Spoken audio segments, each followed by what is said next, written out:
Somos uma única DASA.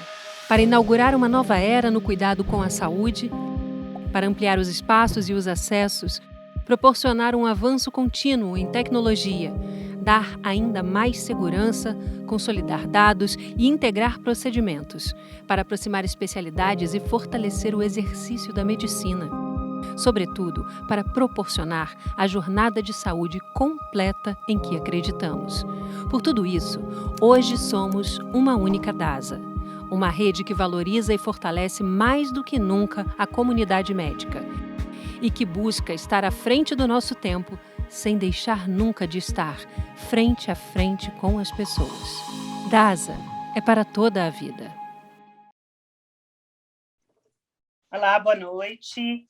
Sejam todos bem-vindos. Meu nome é Mônica Conchon, eu sou hematologista, sou head de oncohemato da Rede DASA de diagnósticos, e hoje nós estamos com mais uma edição do nosso Mon Talk.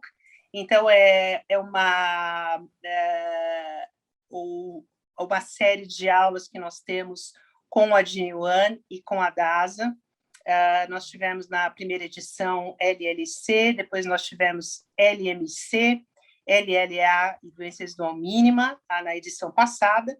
E nessa edição, então, nós vamos falar sobre mieloma múltiplo. Nós estamos aqui com dois especialistas, dois amigos, que eu gostaria muito de agradecer a presença, por eles terem aceito ao convite. Então, nós temos a doutora Marici Almeida. A doutora Marici Almeida é hematologista, trabalha no grupo de oncohematologia da Rede DASA e tem sua formação, a especialização e mestrado na Santa Casa. Ela vai abordar aspectos clínicos do mieloma múltiplo. Obrigada, Marici. E a gente conta também hoje com Esteban Brade. O Esteban é geneticista, ele é argentino, vai falar em português, fala português muito, muito bem.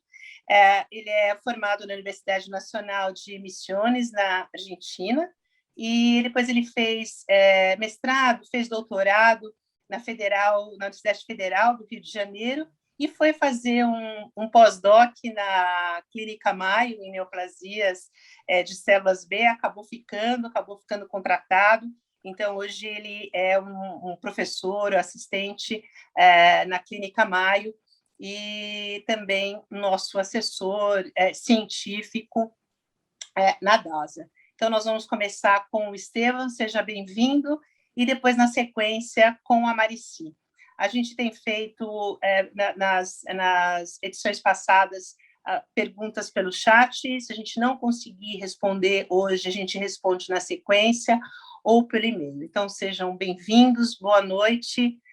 Por favor, Esteban, obrigada. Obrigado, Mônica. É o meu prazer, obrigado pelo convite, é o meu prazer estar aqui. Eu vou compartilhar, me confirma se você consegue ver a minha apresentação.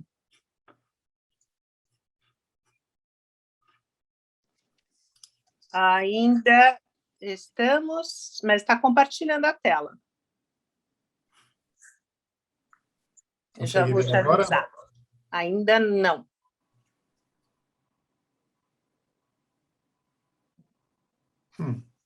Está compartilhando a tela ainda, pelo menos para agora, sim. Conseguiu ver a apresentação agora? Sim, sim. Ok. Podemos começar. Você falou do português, então, pelo menos um portunhol. Vamos ver se sai o português. Bom, obrigado pelo convite. Como a Mônica falou, eu vou passar um tempo falando do que a gente sabe das bases genéticas da doença, do mieloma múltiplo, falando um pouco do início, do que já está bem estabelecido e tudo o que a gente tem aprendido da era chamada pós-genômica, né? Depois da implementação do Next Generation Sequencing. Eu sou consultor da DASA, na parte de genômica de doenças hematológicas. E hoje vou falar de 4 ou 5 tópicos. Vou falar da descrição das principais anormalidades genéticas no mieloma múltiplo, qual é o significado clínico de ditas anormalidades, tanto as que já foram estabelecidas há um tempo, como as novas, Quais são brevemente vou mencionar quais são as novas oportunidades terapêuticas, uma coisa que vai desenvolver muito mais em detalhe a Marici posteriormente. E também quero entrar, no final, vou falar da qual é a relevância biológica da heterogeneidade do tumor e a evolução através do geograficamente ou nas diferentes regiões do tumor e também a parte dinâmica através do tempo. E, logicamente, abordar quais são as novas abordagens técnicas para analisar o genoma do câncer e qual é o que está vindo no horizonte. Muito rapidamente, mas esse é nosso inimigo. Esse é o mieloma, que basicamente é uma expansão clonal de células plasmáticas terminalmente diferenciadas. É a segunda malignidade hematológica mais comum no mundo. Não tenho os dados do Brasil, mas nos Estados Unidos conta ainda entre 12 e 13 mil mortes por ano, mais comum nos homens que nas mulheres. E claramente tem uma diferença de prevalência nas diferentes populações, sendo que as populações africanas têm uma prevalência muito maior que os caucasianos e os asiáticos ainda menor. Tem uma grande variabilidade no curso da doença. Tem doença muito agressiva que progrede e falece os pacientes em menos de 2 anos, a um grupo de uma doença que é considerada mais crônica, que conseguem sobreviver por mais de 10 anos com a doença. E tem tido uma revolução nos novos tratamentos, como veremos posteriormente hoje, mas ainda é uma doença que é considerada incurável. Acima disso, é realmente uma época muito interessante para estudar o genoma dos pacientes. Deixa eu ver se consigo fazer porque em aproximadamente 20 anos, e aqui é uma desdoblagem desde o cromossomo até o nucleótido único. Por muitos anos a gente tem trabalhado e ainda é feito na parte de citogenética a nível do genoma inteiro ou pequenas regiões, como é analisado por FISH, mas isso é focal. Mais próximo no tempo, nos últimos 15 anos, a gente começou a fazer um unbias, um estudo do genoma inteiro por pequenas regiões através de microarranjos, e nos últimos 10, 15 anos a gente tem a capacidade de fazer um cost-effective, um custo realmente muito interessante, o Next Generation Sequencing. Que é o que a gente sabe por muitos anos, e eu falo aqui do pre-Next Generation Sequencing, na verdade tem 2 grandes grupos de anormalidades nos mielomas. Sim, tem quase metade dos pacientes, metade, entre um grupo caracterizado por uma combinação de cromossomos em trissomia, maiormente os cromossomos ímpares do cariótipo. E outra metade, um pouco mais, é baseado em alterações das imunoglobulinas. Sim? Basicamente, envolvendo o cadeia pesada das imunoglobulinas com vários parceiros. Sim? Todos eles proto-oncogenes, que uma vez que estão em combinação com as regiões da imunoglobulina, regiões enhancers, eles sobreexpressam e generam um processo oncogênico. Tem muito pouco superposição entre esses 2 grupos, basicamente são como 2 grandes grupos da doença. Eles também estão associados, são eventos primários, já que basicamente, provavelmente sejam erros dentro da maturação da célula B normal, dos plasmócitos normal. E ele também vem a trissomia mais enriquecida com a desregulação do proto-oncogene MYC e a desregulação da ciclina do grupo D, mais observado no grupo das translocações.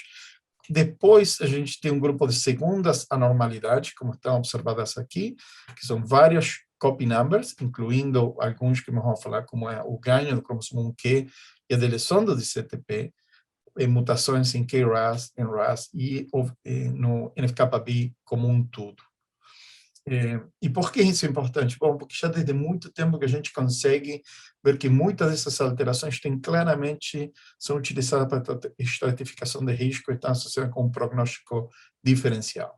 Então, hoje em dia, essas são as atualizações do SMART, que é recomendações da Mayo, mas que são usadas realmente no mundo inteiro. Basicamente, temos o grupo do High Risk Myeloma, que são as translocações 414, 1416, 1420, a deleção do 17 acompanhada com a mutação do P53, que está localizado no 17P, o ganho de um Q, outras alterações, como vou mencionar, do perfil de expressão gênica também alterado, e são double hit ou triple hit quando tem combinações delas, como grupo de pior prognóstico. Mientras que o grupo estándar é o grupo das trissomias, aquele 50% que mencionei, e das translocações, sobretudo a translocação 1114 e a 614. Isso já há muitos anos, quase 20 anos, que a gente começou a ver essas alterações. Esses são estudos aqui da Mayo, onde vê que esses grupos realmente têm uma sobrevida significativamente menor que as alterações com 11, 14 ou a deleção do 13, e o grupo do mau prognóstico sendo 4, 14, 14, 16 ou a deleção do 13. Como a gente estuda isso? Todas essas alterações, basicamente, ainda hoje a gente estuda por FISH. E tem duas estratégias diferentes. Ou você pega a célula mononuclear, faz um enriquecimento do plasmócito. Lembrem-se que mesmo por definição, o plasmócito tem que ser mais de 10% do aspirado. Muitas vezes, essa amostra é diluída, ou mesmo com 10% você não tem a sensibilidade específica. Então, tem, por meio do citometria de fluxo ou bits magnéticos, a gente faz um enriquecimento dos plasma cells e você analisa especificamente os núcleos dessa população. Ou você faz uma técnica que é a partir das mononucleares, você faz o SIG-FISH, que é basicamente análises somente, você faz uma combinação do FISH com a marcação citoplasmática de anticorpos anti-imunoglobulinas. Então, basicamente, você, como nesse caso, identifica um plasmócito que é positivo, comparado com outras células que são negativas, e somente são analisadas essas células. A vantagem desse material, dessa técnica de SIG-FISH, que é menos laborioso, você não precisa separar e precisa de poucas células. Em compensação, quando você faz um enriquecimento das plasma cells, é mais laborioso, você perde muita célula, mas a grande vantagem é que essas células purificadas depois podem ser utilizadas, além do FISH, para outras metodologias como expressão gênica e Next Generation Sequencing. Independentemente da estratégia que você usa, geralmente a gente usa como o primeiro perfil, são a observação da deleção do 17, o ganho de um Q, e muitos laboratórios, ao invés de fazer todas as translocações, primeiro fazem um break apart da 14Q. Como falei antes, todas elas têm em comum a observação da imunoglobulina pesada. No caso negativo, você chega à conclusão de que não tem nenhuma translocação desse grupo. Então, após fazer negativo, aí você pode confirmar a ausência de translocação do 14. Se é positivo, geralmente você faz em ordem descendente da translocação 11-14, essa é a porcentagem de casos. Verde aqui significa só para reforçar quais são são benignas e quais têm um prognóstico desfavorável. Desfavoráveis são as vermelhas. E, basicamente, você vai fazendo de um a outro até confirmar qual é a alteração. Porque outra coisa que não mencionei é que, uma vez que um paciente tem, muito raramente um paciente tem mais de uma. Muito, muito raramente. Então, quando você vê uma presença, por exemplo, da 11-14, já confirma que esse é o perfil genético do paciente. Mais recentemente, com a integração entre FISH e mutações, a gente tem estudo claramente mostrando que não somente é importante ver a deleção do 17, muitos anos falaram, tem 17, deleção 17, isso é negativo. Realmente, o que é importante é ver o que acontece no outro alelo também. Então, muitos laboratórios agora sugerem que, além da deleção, você tem que sequenciar o P53. Aqui, claramente, no Progression Free on Overall Survival, mostra que, basicamente, o grupo que realmente é de pior prognóstico quando tem as duas alterações, sendo que o caso que somente tem mutação ou somente tem deleção, não se diferencia muito do grupo normal. Outra coisa que a gente aprendeu recentemente, que não somente, e isso é em relação à alteração 1Q, não é somente importante ver se está alterada ou não, sino também o número de cópias. Então, por muito tempo, a gente fala, tem uma cópia extra, tem duas cópias, a gente não analisa isso. Bom, isso mudou com o conceito de que realmente o grupo com pior prognóstico é que tem duas cópias extras ou mais, como é mostrado aqui, no caso que tem, de novo, tem duas cópias extras ou mais, tem um prognóstico diferencial comparado com o que somente tem uma cópia extra do 1Q. E botando tudo junto, isso é sugerido, esse é o grupo de Arkansas, que sugeriu há 2 anos atrás, do double hit, que basicamente é ou a alteração bialélica de P53, ou quando o grupo que tem mais de 3 cópias de 1Q e tem um staging de rango 3, em qualquer das duas, tanto progression como overall survival, claramente esse é o grupo de mau prognóstico. Como falei antes, também tem outros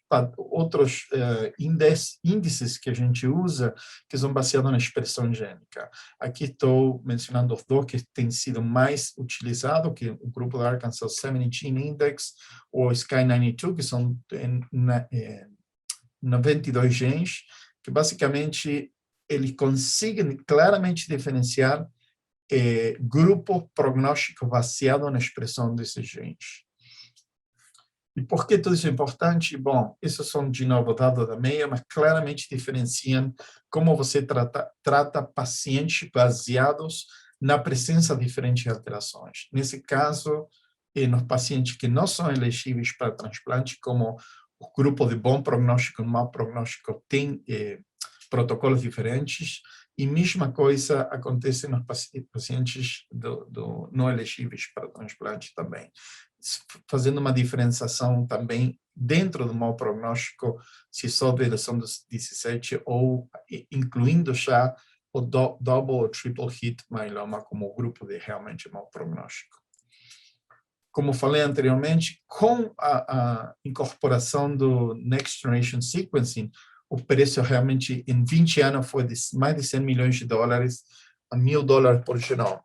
Então, isso abriu uma enorme oportunidade de começar a utilizar essas técnicas, inicialmente de pesquisa, mas, logicamente, o passo seguinte para a implementação e a utilização do translacional e clínica dessas alterações.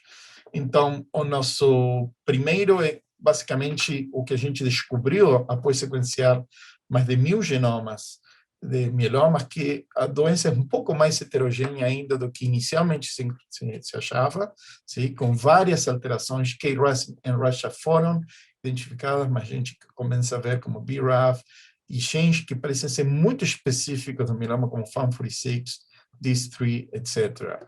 Aqui na direita, você pode fazer um sumário das diferentes vias metabólicas que estão sendo alteradas em diferentes grupos de pacientes. E outra coisa muito importante que a gente aprendeu é não somente a presença dessas mutações, mas qual é o nível de clonalidade, ou seja, se é um evento inicial ou mais de avanço da doença. E aqui, por exemplo, tem para cada mutação, tem a distribuição de casos vermelhos que são clonais versus subclonais. Isso é um conceito muito importante hoje em dia, quando você escolhe tratamento e quando vê a evolução da doença. E aqui, por exemplo, graficando no lado direito, vê como a quantidade de mutações clonais, que seria quando chega perto de 1, vai se acrescentando, vai mudando, tem uma dinâmica entre untreated, antes e após o tratamento. com todos esses dados, a gente começa, ainda tem um hiperdeployed e não hiperdeployed, mas o quebra-cabeça começa a ficar um pouco mais entendível, como os diferentes grupos começam a se encaixar, e diferentes subgrupos da enfermidade, da doença, começam a se encaixar dentro dos eventos primários e secundários. Outra coisa que foi muito importante do Next Generation Sequencing, quando a gente fala de sequencing, geralmente o primeiro que você pensa são as mutações.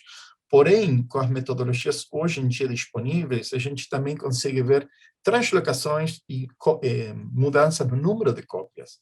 Então, aqui, isso se chama-se Circus Plot, e basicamente mostra a associação entre que genes estão associados em diferentes alterações cromossômicas. E, além de ver o cadeia pesada, a gente começa a entender muito melhor quais são as associações entre cadeias leve, que é o kappa e o lambda, sim? Aqui graficado basicamente indo alterações com MYC, mas também com outras alterações, e como outros genes estão associados. Então, isso permite ver um mapa muito mais detalhado de quais são as diferentes alterações. E por que é importante? Bom, esse é um estudo que foi publicado já há 2 anos, mas esse é um grupo do Emory que começou a ver as diferentes alterações, e eles descobrem que, por exemplo, todas as translocações que envolvem a cadeia leve, lambda, têm um prognóstico desfavorável. Tanto progression-free survival, identificado aqui, como overall survival, comparado com os casos sem as translocações lambda. Elas, basicamente, a grande maioria vai a translocação com MYC, mas tem outros parceiros, como são demonstrados nesse Circus Plot. E outra coisa interessante, que também tem que ser demonstrado, tem que ser confirmado, por enquanto é pesquisa, mas é para ser considerado no futuro, que parece ser que os casos que têm translocações lambda não se beneficiam com a utilização de IMiDs, que, como todo mundo sabe, são das principais drogas do standard of care de mieloma. Então, por exemplo, nesse caso, a comparação de progression e overall survival, os casos que têm tratados com IMiD, com a translocação, estão no mesma progression, mesmo sobrevida que os casos que não foram tratados com IMiD, comparado com os casos sem as translocações. E isso, assim, parece ser realmente específico da cadeia leve, porque aqui, no lado direito, é a mesma análise com a imunoglobulina da cadeia pesada, e aqui realmente parece ter um benefício. Então, isso queria mostrar para ver como o campo é dinâmico e continuamente a gente está aprendendo um pouco mais das alterações e como elas estão associadas com a sobrevida e com a resposta a diferentes tratamentos. Isso aqui muito rapidamente, mas com todas essas mutações, tem muita baseado em quais são os genes que estão alterados e a proporção e quais são as drogas no mercado, em que fase diferentes estão para tratar esses tipos específicos de alterações. Muitos são o que se chama umbrella trials, porque não são específicos de mieloma, mas que pode ser, pelo menos, considerados em diferentes ensaios clínicos. Nos últimos minutos, eu queria falar, como falei antes, do conceito da dinâmica através do tempo. Sim? Basicamente, uma das coisas mais importantes que a gente tem trabalhado nos últimos 10, 15 anos é considerar uma célula cancerígena com os mesmos princípios de evolução e seleção natural e competência, como são as espécies, a seleção natural, a teoria da seleção natural publicada e proposta por Darwin. Mas, basicamente, se a gente vê através do tempo quais são os diferentes tipos de células que evoluem antes do tratamento e depois do tratamento, isso é muito similar aos primeiros desenhos feitos por Darwin. E por que é importante? Porque não somente a gente tem que ver quais são os tipos diferentes de mieloma, quais são as alterações, mas também qual é o estado dessas mutações e como elas evoluem através do tempo. Então, isso é um estudo do nosso grupo, tem quase 10 anos, pre-Next Generation Sequencing, mas a gente analisando por copy number, para alterações do copy number, vendo através do tempo quais são os diferentes clones aqui señalados por diferentes cores nessas pais. E como você vê, realmente, o clone mais agressivo que transformou-se em na plasmaceloquimia muito agressivo, que é o que finalmente foi o clone final desse paciente que não respondeu nada, já estava muito, muito pequeno nas primeiras fases, mas através do tempo, com diferentes terapias, ele explodiu e tomou conta do ecossistema tumoral, se vocês quiserem falar com uma analogia com essa espécie também. E isso é muito importante, por quê? Porque a gente tem que tomar em conta que existe uma competição entre os diferentes clones, também através do tempo, e ter em conta qual é a constituição desses clones para tomar as decisões terapêuticas. No mieloma também, esse é um estudo muito bonito, também nos anos de Arkansas, do grupo Arkansas, que também é não somente através do tempo, mas também no espaço. Nesse estudo, eles fizeram 4 biópsias diferentes e conseguem, por sequenciamento, reconstruir a árvore genética e a evolução desses grupos com um grupo de alterações incomuns, mas que nas diferentes regiões foram adquirindo diferentes alterações do copy number ou mutações adicionais. Então, com toda essa informação através da dinâmica e das diferentes regiões, é necessário para cada paciente definir quais são os eventos iniciais, quais são os early drivers, mas, novamente, aonde estão e quais são os drivers mais agressivos que evoluem através do tempo na enfermidade, na doença avançada. Por último, muito rapidamente, queria mencionar novas abordagens que a gente está começando a considerar para pesquisar, para investigar o mieloma, e uma delas é os DNA circulantes, né? E tem muito esforço de vários grupos para não somente encontrar point mutations, mas também para ter a capacidade, isso está em pleno desenvolvimento, de ver rearranjos, como translocações, amplificações e mesmo câmbios epigenéticos. Esse é um estudo de 3, 4 anos atrás, do grupo de Canadá, do Toronto, que eles conseguem fazer uma comparação entre diferentes mutações que foram observadas no DNA circulante versus a biópsia de bone marrow, e eles fazem não é perfeita a associação, mas eles detectam todas as mutações, com exceção de uma nesse paciente, e basicamente, estão observadas e vêem uma relação similar entre elas na grande maioria dos casos. Esse foi um estudo mais como proof of principle, que tem estudos que é possível analisar essas mutações driver específicas. Mas, com tudo isso que a gente discutiu nos últimos 30 minutos, eu queria resumir tudo nesse graph, que é bastante pesado, assim, com muita informação, mas para onde vai, qual é o futuro da caracterização molecular no espaço temporal desses pacientes e como utilizar isso com fins terapêuticos, sim?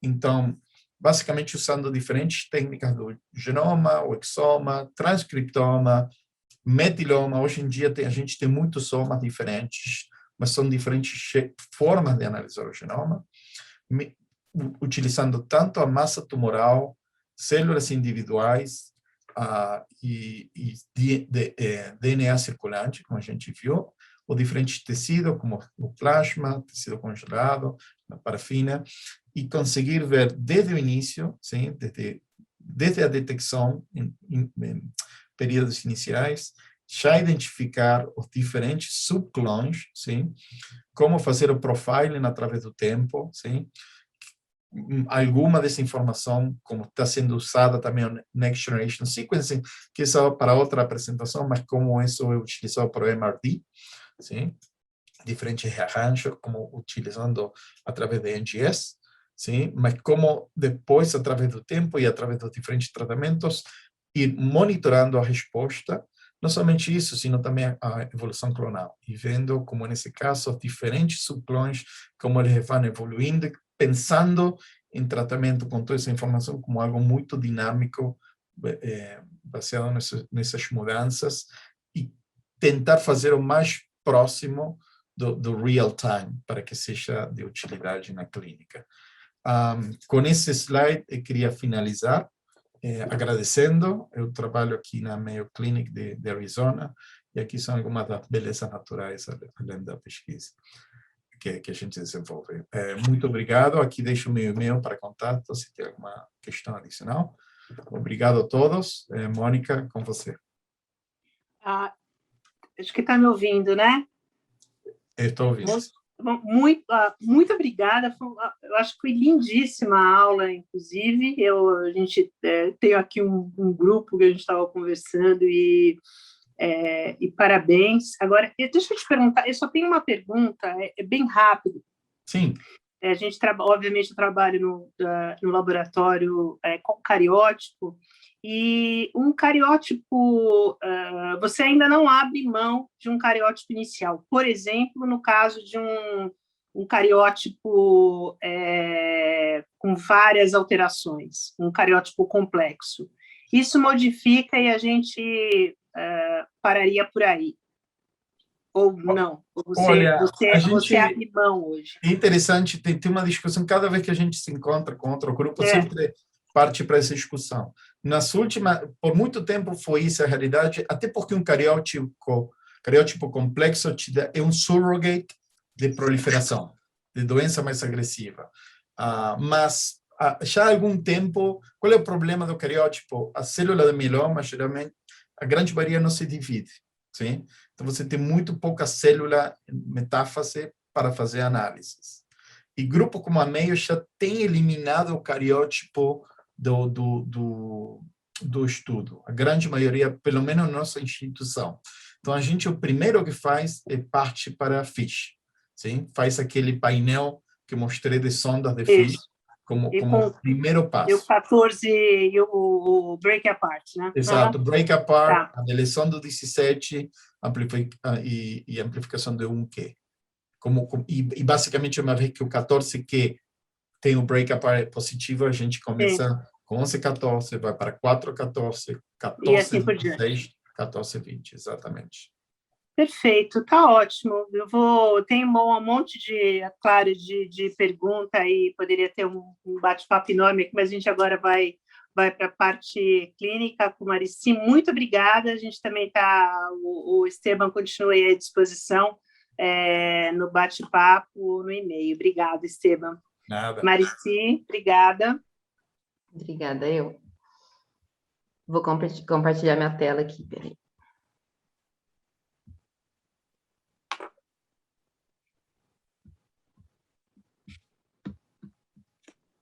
Está aparecendo, está ótimo. Tudo ok?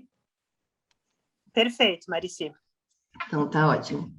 Bom, a Mônica já me apresentou, meu nome é Marici Viol, queria agradecer pelo convite para essa aula e, dando continuidade à ótima aula que o Esteban acabou de dar, vou focar um pouco mais no impacto clínico de todas essas alterações citogenéticas e moleculares no mieloma múltiplo. Apesar de tantos avanços na estratificação de risco e também nos tratamentos e alvos terapêuticos, o mieloma múltiplo ainda hoje continua uma doença incurável. Trouxe esse estudo aqui comparando o mieloma a outras doenças linfoproliferativas, então, comparando os pacientes ao diagnóstico e após 3 anos, pacientes com remissão completa sem atividade de doença. Ao comparar no mieloma, e aqui a gente vê no linfoma folicular e no difuso de grandes células B, as curvas de sobrevida após 3 anos dessas outras doenças linfoproliferativas comparadas a controles saudáveis são bem semelhantes, mas mesmo com todos os avanços terapêuticos no mieloma, essas curvas ainda são muito diferentes. Então, na oncologia em geral e também na oncohematologia, a gente considera como cura atingir esses platôs nas curvas de sobrevida e mesmo com todos os avanços, a gente pode ver que o mieloma ainda é uma doença incurável. Comparando o perfil genômico, e o Esteban já acabou aprofundando bem essa parte, a outras doenças oncohematológicas, como leucemias e linfomas. Realmente as discrasias plasmocitárias têm uma complexidade genômica muito maior. 30 a 40% dos casos têm as translocações envolvendo o gene de cadeia pesada das imunoglobulinas, então, cromossomo 14. Esteban já esmiuçou bem tudo isso, mas só para descrever novamente as principais e os locos gênicos relacionados a essas principais alterações. Um estudo interessante realizado por Vogelstein comparou esse perfil mutacional e analisou de diversas neoplasias, desde tumores sólidos até neoplasias oncohematológicas, e foram descritas como importantes mutações driver no desenvolvimento de neoplasias em geral, MYC, BCL2, MM7 e FGFR3, que já são bem conhecidas no mieloma, e também corroborando essa doença tão heterogênea, poucas mutações, um pequeno subgrupo aí de proteínas foi identificado em comum em todos os pacientes incluídos com mieloma múltiplo. Então, também reafirmando esse objetivo em personalizar o tratamento, maximizando a eficácia e reduzindo a toxicidade desses pacientes. Antes de aprofundar um pouco nos fatores específicos de risco para o mieloma, acho importante diferenciar esses conceitos. Então, quando a gente fala em fator prognóstico, a gente está falando em expectativa de sobrevida. A gente está predizendo o desfecho desse paciente baseado em sobrevida, independente da intervenção ou do tratamento que seja realizado. No mieloma, existem fatores prognósticos relacionados ao paciente, refletindo a carga tumoral e também refletindo essa interação entre o indivíduo e o clone tumoral. Já quando a gente fala em fatores preditivos, a gente quer tentar buscar fatores que orientem essa terapêutica. Então, realmente, de acordo com a intervenção realizada, mudando o desfecho desses pacientes. E aí que é muito interessante entrar na avaliação do NGS, todos esses alvos citogenéticos e moleculares, buscando alterações moleculares específicas que sejam alvo de tratamento e futuramente impactem nessa mudança do desfecho desses pacientes. E é claro que existem vários fatores que mesclam aí nesse mundo entre prognóstico e preditivo e acabam sendo os dois. Quando a gente pensa num paciente com mieloma ou diagnóstico, hoje a gente está focando mais nas alterações citogenéticas e moleculares, mas existem diversos outros fatores para serem levados em conta, pensando em risco do paciente. Então, existem fatores relacionados ao paciente, como idade avançada, fragilidade, disfunção renal. Descrevi alguns aqui, mas existem vários além desses, relacionados à apresentação da doença, como a doença extramedular, a leucemia de células plasmocitárias, ao comportamento da doença, então, recaída precoce e a profundidade dessa resposta, cada vez mais ganhando força a avaliação da doença residual mínima. Mais recentemente também, como Esteban disse, emergindo com importância essa avaliação da presença de células plasmocitárias circulantes, e também recente, no estudo do Cassiopeia, o número e o tamanho das lesões no PET e na ressonância ao diagnóstico.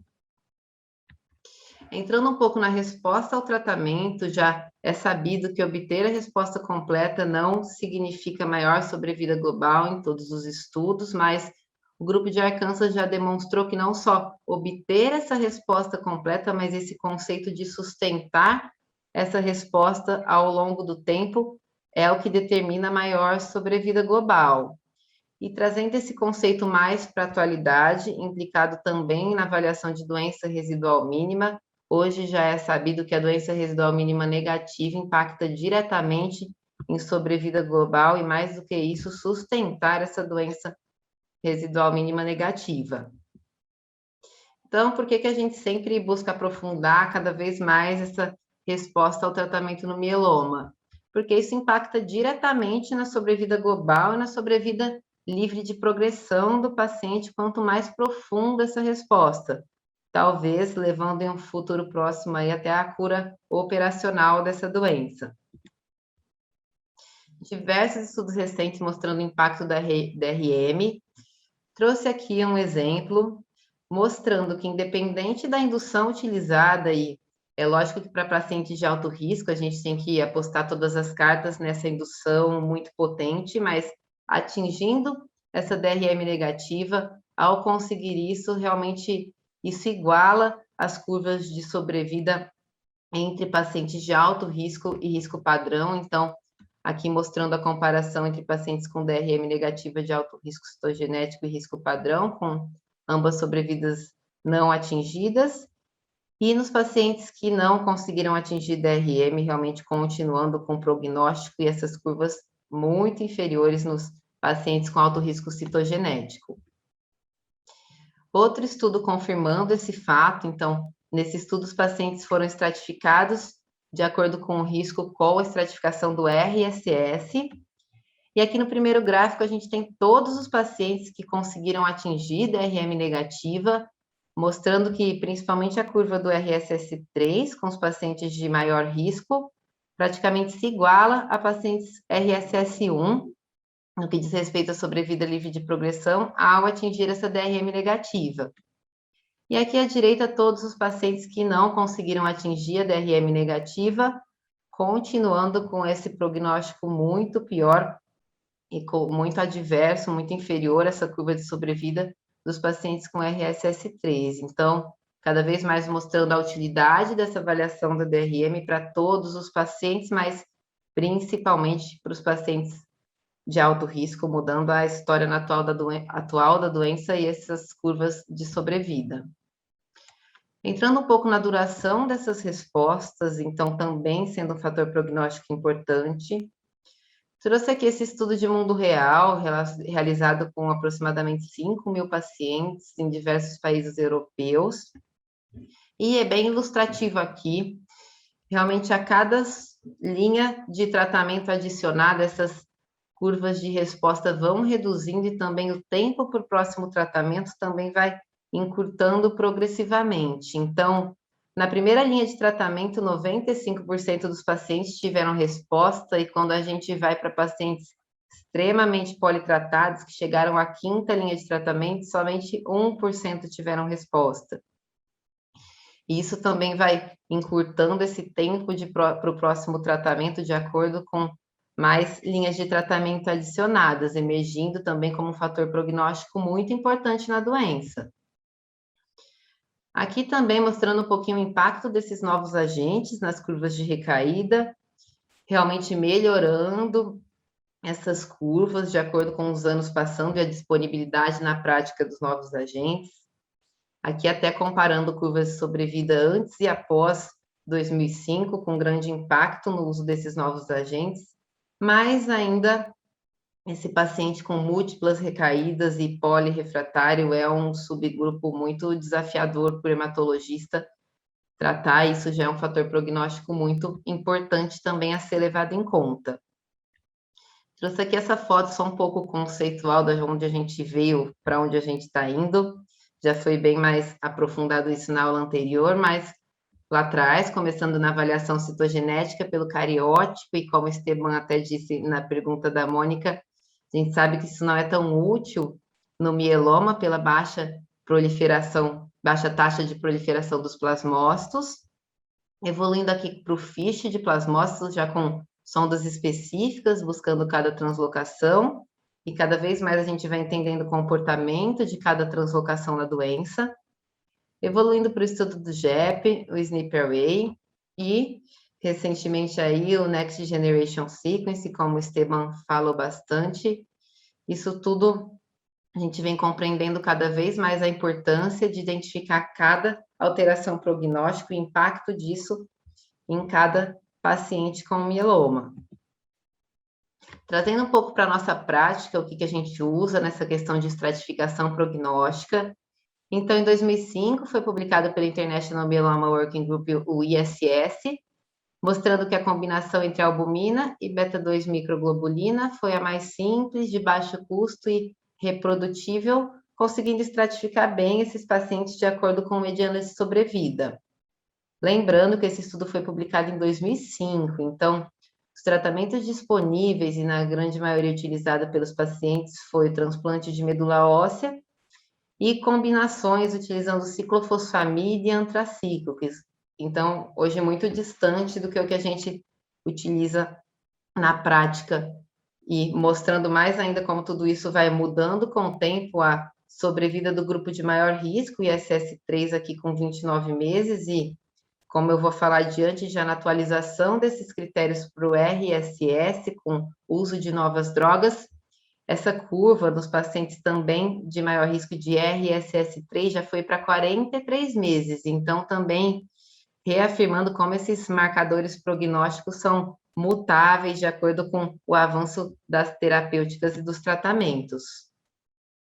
Em 2015, então, o International Myeloma Working Group revisou esses critérios e publicou o ISS revisado, então, com o avanço dos estudos citogenéticos, adicionando essas alterações citogenéticas de alto risco e os valores elevados de DHL.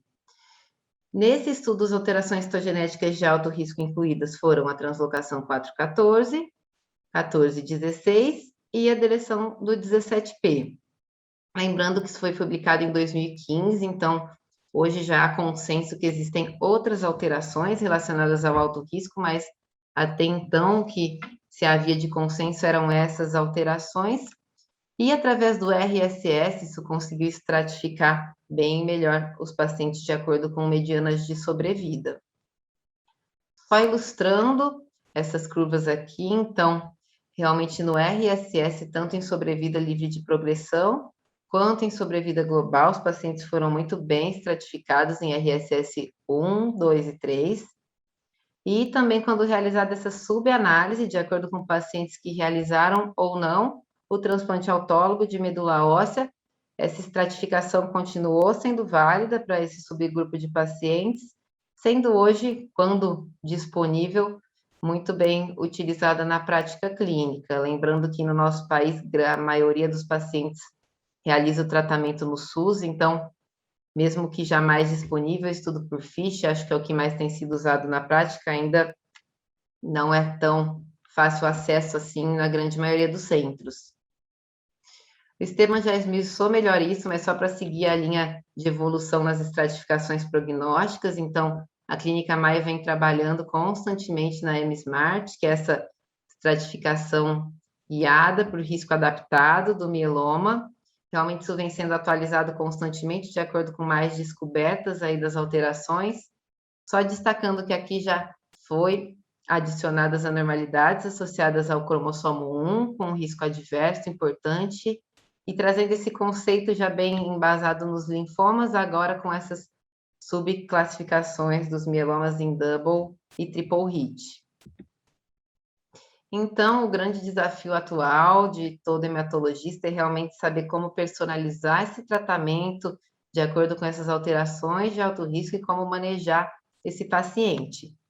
Em 2016, o International Myeloma Working Group publicou esse consenso como recomendações aí para o tratamento desse paciente com alterações citogenéticas de alto risco. O que a gente tem de consenso, lembrando que hoje a gente tem outras drogas já disponíveis após 2016, mas independente da data de publicação, que é sempre ressaltada a importância dos inibidores de proteassoma em todos os pacientes com mieloma na indução, mas especialmente nos pacientes de alto risco citogenético. Nessa publicação eles citaram bortezomib, mas a gente sabe que hoje em dia já tem outros PIs, como carfilzomib e ixazomib, disponíveis para uso. E sempre que se levanta essa questão do tratamento do paciente de alto risco, é discutida a questão do duplo transplante, que eu vou detalhar um pouquinho mais para frente que a gente tem de dado. Então, aqui mostrando um pouco da indução, o que a gente pode melhorar ou personalizar nesses pacientes. Por muitos anos, os esquemas triplos foram considerados o padrão na indução dos pacientes com mieloma, e agora já vem trazendo esse conceito da adição do anti-CD38, transformando isso em esquemas quádruplos, tentando novamente aprofundar essa resposta. Existe o estudo Griffin com DARA VRD, e aqui eu trouxe um pouquinho para a gente falar sobre o Cassiopeia, que também é um esquema quádruplo. Acho que a gente já tem uma boa experiência com ele no Brasil, que já é bem disponível, então Na indução, os pacientes recém-diagnosticados foram estratificados em DARA, VTD e VTD. Todos realizaram o transplante. Após a consolidação, foi realizada com o mesmo esquema de indução. E foi realizada, então, uma segunda randomização para manutenção desses pacientes entre DARA em monoterapia e observação. Trazendo um pouquinho as características específicas desses pacientes, então, bem balanceados entre os grupos dos pacientes de alto risco, estratificados de acordo com o risco com o ISS e com as alterações citogenéticas, em torno de 15 a 16% desses pacientes nesse estudo. Aqui avaliando as respostas pós-consolidação, no que diz respeito, então, à profundidade de resposta, ao ser avaliada a resposta completa stringent entre pacientes com adição do anti-CD38, então no braço DARA-VTD e no braço VTD, tanto quanto estratificados com risco de acordo com o ISS, quanto de acordo com o risco citogenético, isso não teve grande impacto, com taxas de resposta stringent similares entre os grupos.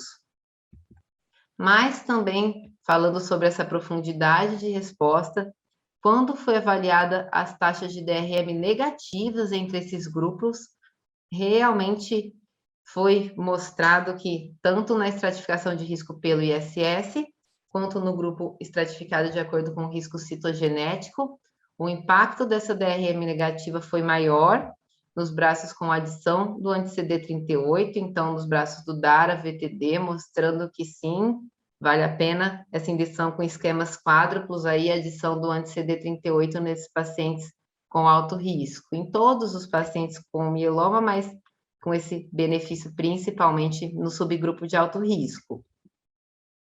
Entrando um pouco agora no duplo transplante, então, o que a gente tem de dado mais robusto são 2 estudos que eu trouxe aqui. Nesse estudo do EMN02-ROVO1, a indução foi realizada com VCD, e aí já vem uma crítica que, comparando ao que a gente usa hoje na prática já é uma indução subótima, mas após isso os pacientes foram randomizados primeiramente em 4 ciclos de VMP, ou 1 ou 2 transplantes, e após foi realizada uma segunda randomização para consolidação com VRD, ou não consolidação. Depois disso, todos os pacientes seguirão em manutenção com lenalidomida. E críticas à parte, que a gente tem de dado concreto disso é que, quando estratificados de acordo com alto risco citogenético e quando subestratificados os pacientes em RSS 2 e 3, o duplo transplante teve impacto em ambas estratificações de risco, e esse impacto foi visto na sobrevida global desses pacientes no estudo. Ainda nesse tema do duplo transplante, a gente tem já bem conhecido o estudo Stamina. No estudo Stamina, a randomização aconteceu após a indução, então após induções diversas, essa randomização foi entre o duplo transplante, um transplante e consolidação com VRD, ou um transplante e manutenção com lenalidomida. Nos primeiros dados apresentados, entre os 3 braços, não foi demonstrado impacto dessas mudanças nas intervenções, tanto na sobrevida livre de progressão, quanto na sobrevida global, com curvas bem semelhantes. Mas, depois de serem revisitados e revisados esses dados, foi observado que aproximadamente 30% dos pacientes que lá na primeira randomização foram randomizados para o braço do duplo transplante realizaram somente um transplante. Então, revisitando esses dados nessa nova análise baseada realmente no tratamento realizado em pacientes que realmente realizaram o TMO tandem, foi observado sim um benefício nesse grupo de pacientes que realizou o duplo transplante, já em um follow-up bem estendido desse estudo, com 6 anos, e esse benefício principalmente nos pacientes de alto risco citogenético.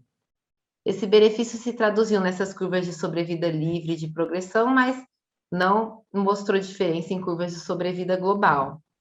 Então, concluindo que o transplante tandem deve ser uma estratégia relevante a ser considerada nesses pacientes de alto risco, quando revisitado esses dados com essa análise de acordo com o tratamento realizado.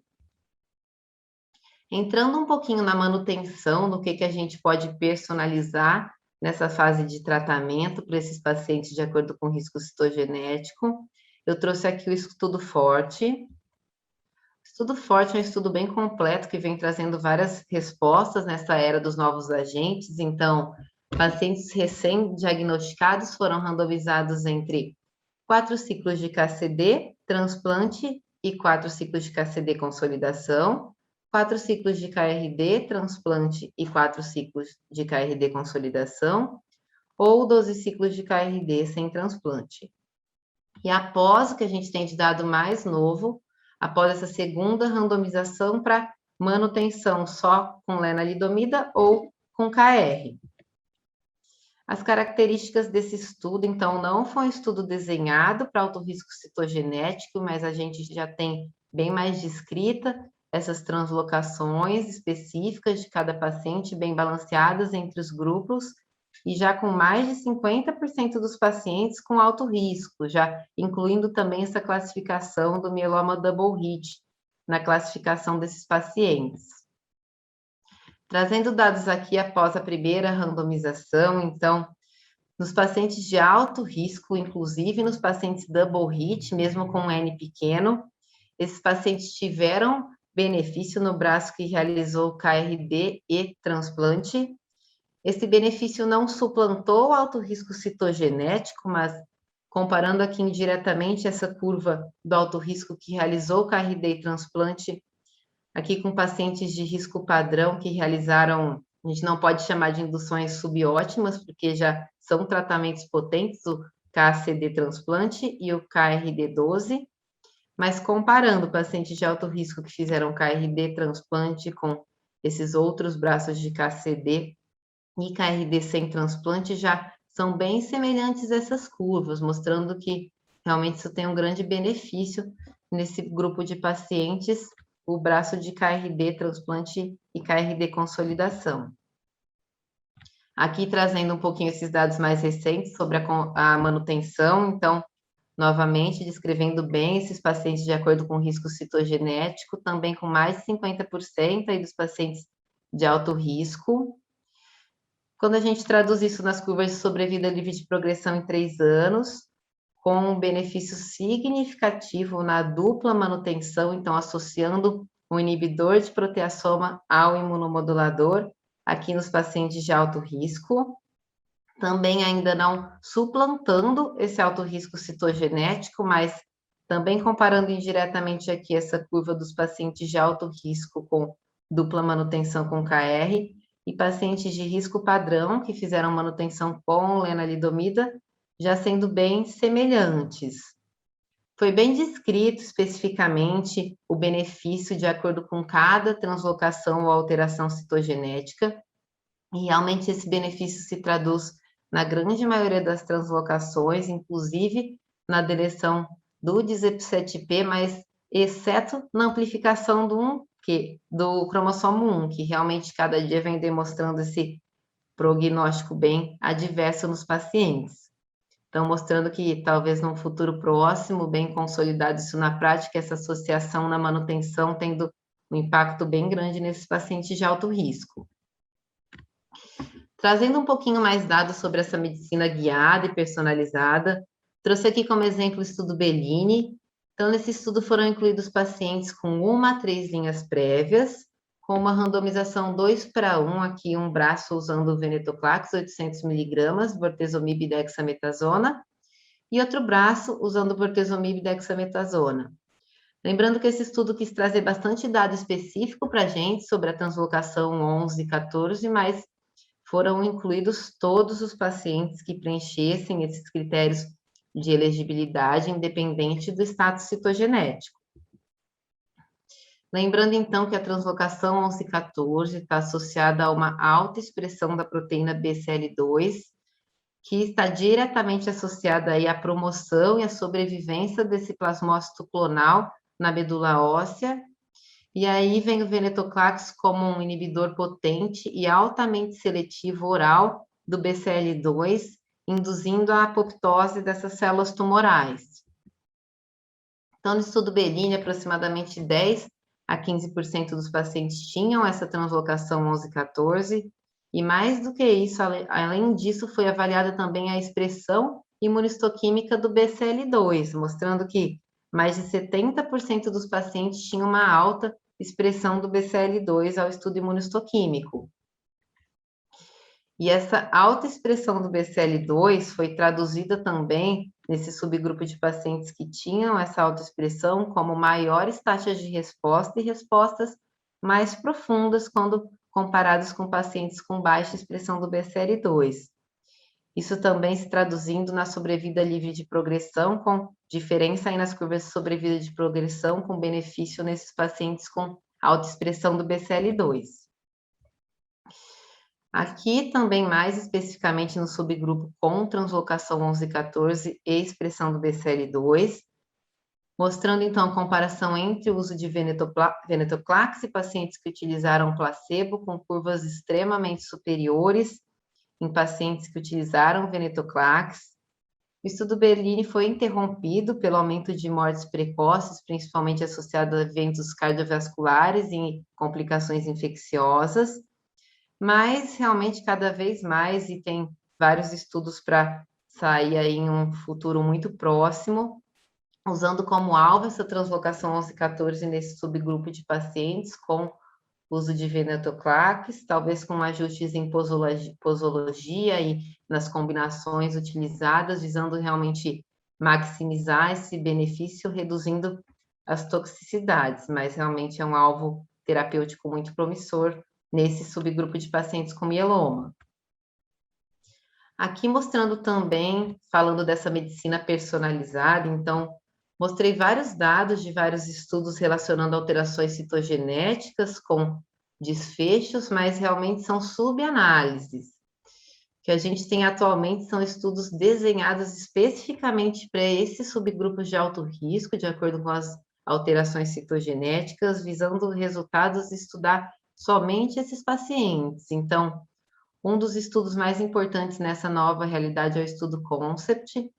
Obrigatoriamente, todos os pacientes incluídos tinham pelo menos ISS 2 ou 3 e alterações citogenéticas de alto risco, aqui já incluindo anormalidades associadas ao cromossomo 1 como alto risco.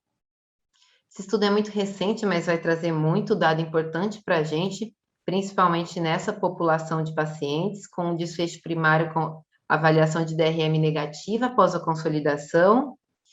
Então, é realizado um esquema quádruplo com um outro anti-CD38, o isatuximab, associação de um PI, o carfilzomib, um imide, a lenalidomida e a dexametasona.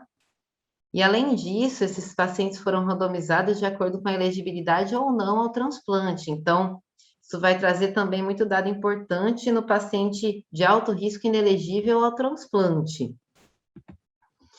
Isso são dados bem preliminares, mas uma análise interina realizada com 50 pacientes já mostrou que após os 6 ciclos de consolidação, lembrando que são pacientes de extremo alto risco, 100% desses pacientes tiveram taxas de resposta, sendo 90% dessas respostas maior ou igual a VGPR. Então, ainda tem muito resultado para sair, mas já mostrando que talvez essas curvas de sobrevida e essas estratégias no futuro vão ser bem individualizadas e ter um ótimo benefício aí para esses pacientes.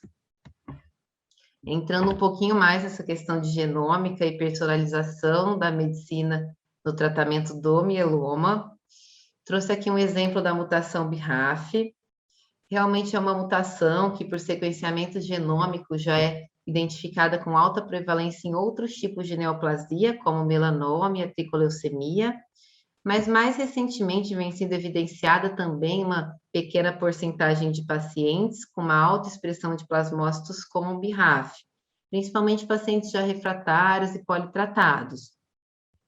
Aqui comparando 3 pacientes com mieloma, então nesse primeiro paciente com 100% dos plasmócitos com a mutação BRAF, e nesse último até com uma expressão de um subclone dessa mutação, e aqui realizada a extração de DNA para sequenciamento de amostras de medula desses pacientes, mostrando essa alta expressão também traduzida no locus da base nitrogenada e correspondente correspondente à mutação BRAF. Então, realmente não é uma mutação tão presente e descrita no mieloma, mas mais um ponto a ser afirmado o quanto essa doença é heterogênea e um desafio para o nosso tratamento, e quanto a NGS vem sendo cada vez mais importante.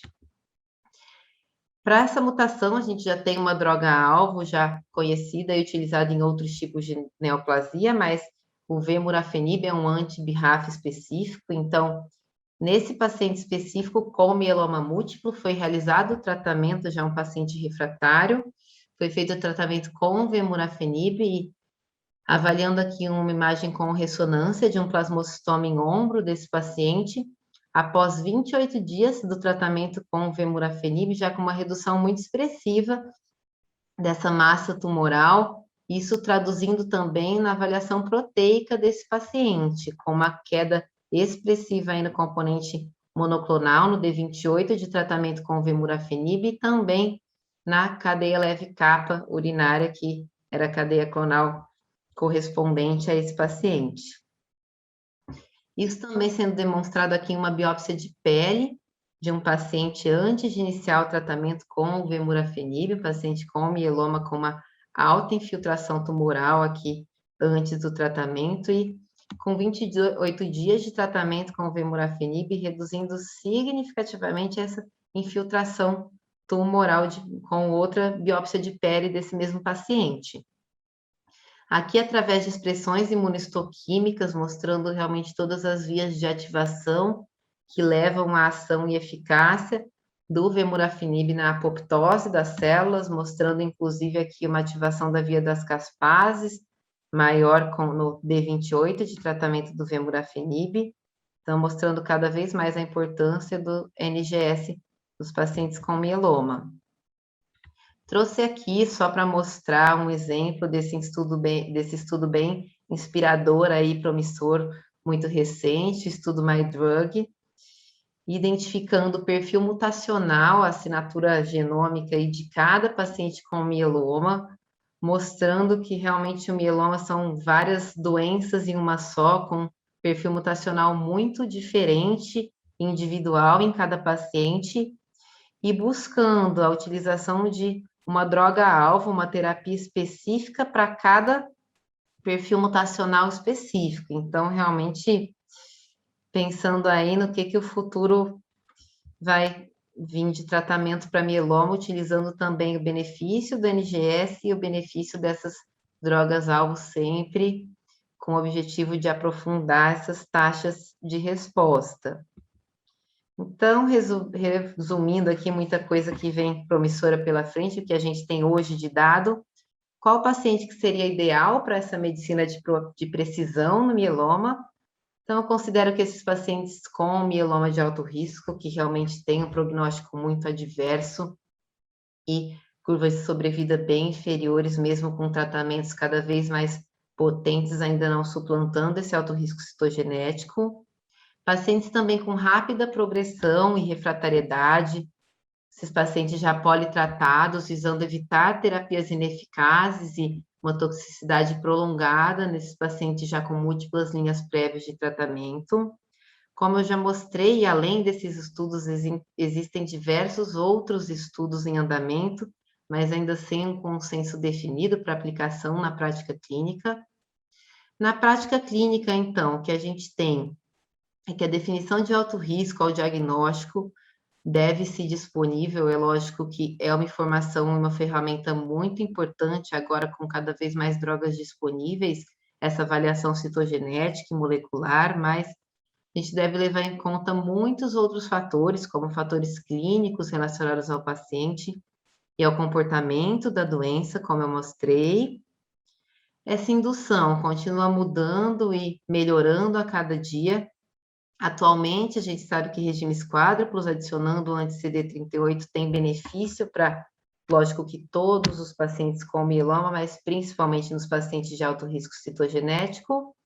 E essa indução vem modificando a todo tempo, sempre buscando como objetivo atingir essa DRM, mais do que isso, sustentar essa DRM, realmente se traduzindo clinicamente em sobrevida do paciente. Então, Por isso que isso é muito importante.